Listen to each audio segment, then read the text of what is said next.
Kapitän schreitet zur Platzwahl, aber wo kommt jetzt wieder her und ist... Meeting your football hero? That hits are different. Way harder than any shiny cup or record book ever could. Seriously, one encounter and boom, the memory's tattooed in your brain for life.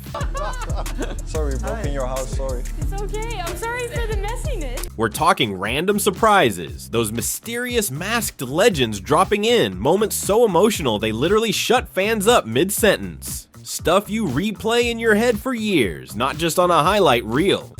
Really? Oh, let's find out.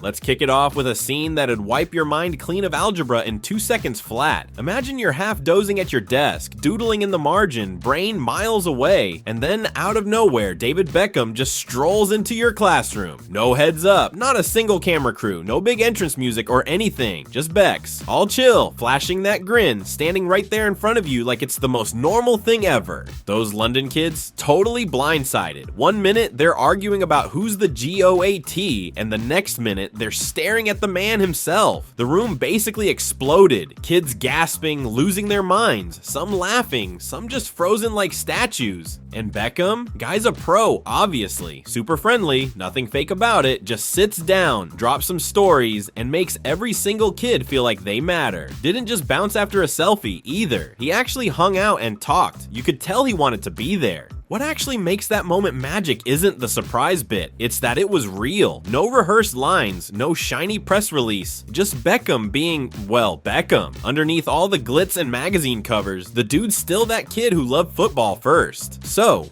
real talk, if Beckham wandered into your class tomorrow, would you freeze up, lose your mind, or just hit the floor and hope you're dreaming? The football.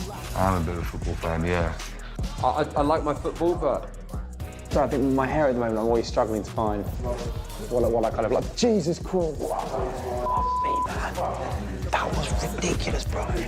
Sorry, mate. Sorry, mate.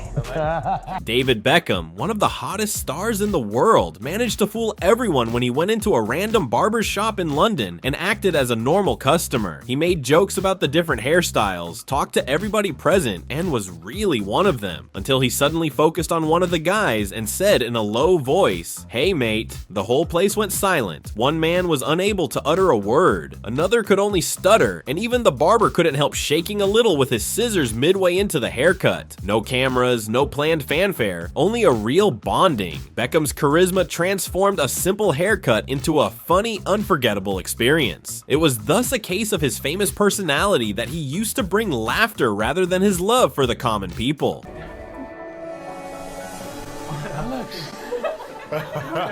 But you weren't expecting to see me? No, I wasn't, no.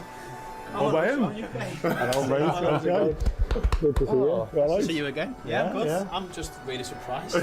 Virgil van Dijk, captain of Liverpool, taught us that the beautiful game is not just about gold, it is all about humanity. He went to the hospital to surprise the nurse named Alex and to personally thank her for the treatment of a heart attack victim, John. No cameras, no media circus, just pure gratitude. Alex was dumbfounded, and as John's tears flowed, Van Dijk was there hugging her and declaring, "The real hero." This moment of their meeting created an overlap of roles. The distinction between the fan and the player disappeared. What was once thought to be the harshness of the football world became, instead, the kindness that melts hearts and the strong connections formed off the field.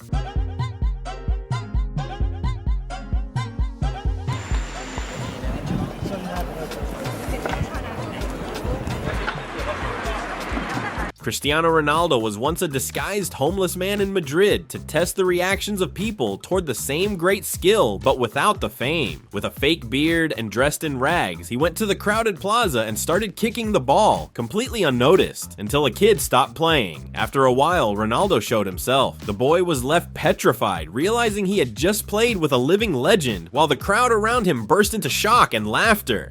That day, the world got the message that though fame can be hidden, the love for the game and pure joy are eternal, no matter the audience. What's the matter, mate? You alright? Oh my God! How are you? You okay? Jack Grealish once took fan surprises to a whole new level, dressing up as an Amazon delivery driver and showing up at supporters' doorsteps. He knocked, flashed a smile, and handed over boxes like any ordinary courier. No cameras, no stadium fanfare, just pure unscripted moments. The reactions, hilarious and priceless. Screams, shocked laughter, and wide-eyed disbelief filled the air as fans realized who it really was. Jack jumped in, joked around, posed for pictures, and shared genuine, heartfelt happiness. There was no plan, no PR stunt, just football stars connecting directly with the people who love the game. Imagine opening your door to Jack Grealish standing there.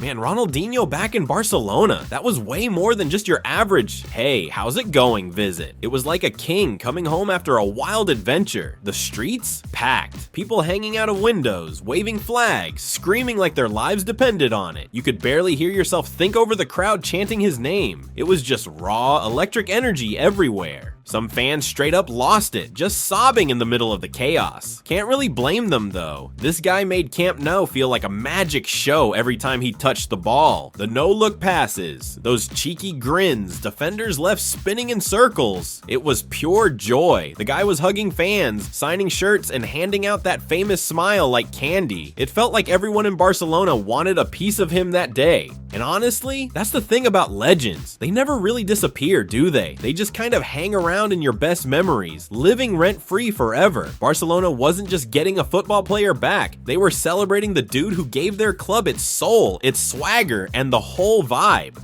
It is on match days where there is no cancer for us.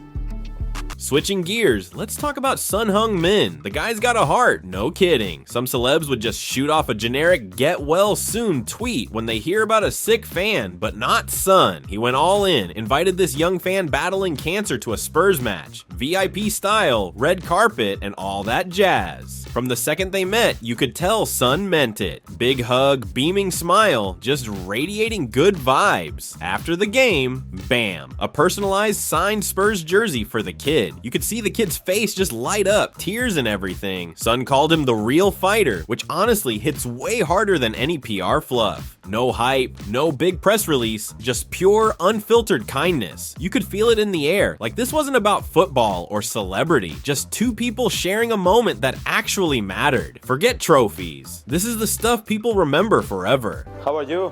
Good. All good? What's your name? Anderson. Anderson. Do you know me, yeah?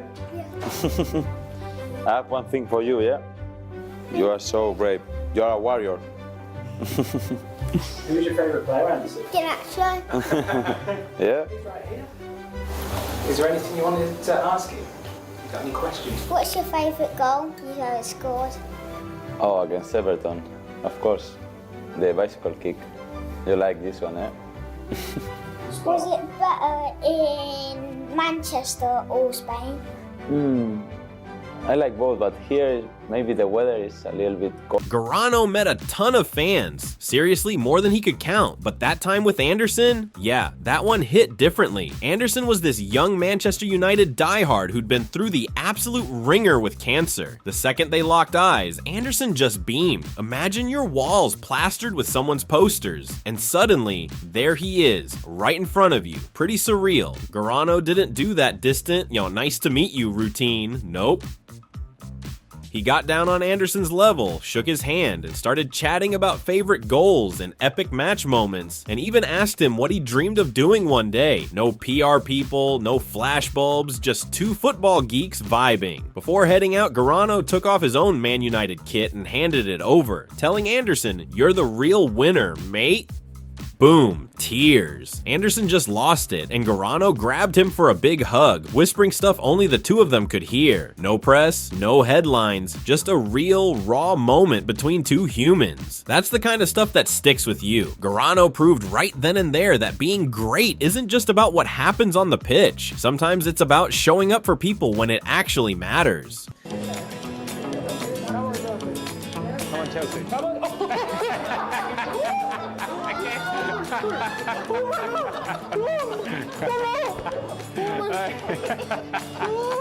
Now, switch scenes. Outside Stamford Bridge, a totally normal day. A bunch of Chelsea fans goofing off in their blue kits, snapping pics, and talking trash about old games. Classic. No one's got a clue what's about to drop. Right as the camera clicks, bam, Frank Lampard strolls into the shot. Yeah, that Lampard. Suddenly the air just explodes. People freeze, then start screaming, laughing, and totally losing it. Lampard grins, throws his arm around a couple of stunned fans, and it's chaos. Someone nearly tests their phone, and another dude's just yelling, "No way." No handlers, no autographs, none of the usual circus. Just a spontaneous magic moment. That pic turned into the story they'd tell forever. Like, remember when Frank freaking Lampard photobombed us? You get hugs, you get tears, and for a second, it's not about trophies or fame. It's about those wild, honest moments where football feels bigger than the game. These legends, they're not just great because of what they do on the pitch. It's the way they show love and gratitude to their fans that makes them unforgettable. So, who is your favorite football player? Drop it in the comments, and if you enjoyed this, hit like and subscribe.